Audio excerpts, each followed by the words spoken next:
Good morning dyan, mga kababayan ko.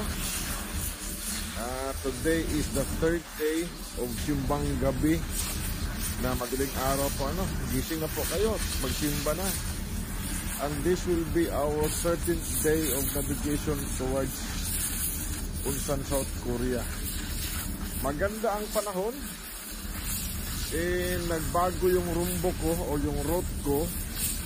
Instead of going far north, south of Alaska, then passing north of Japan, nagbago ang ruta ko. Dito na ako dumaan sa north of Hawaii, tapos passing south of Japan, direct to Ulsan, South Korea. The reason why, meron kasi dalawang bagyo dyan papuntang Alaska, galing ng Japan. Malakas yung dalawang bagyo, kaya iniwasan ko. That is also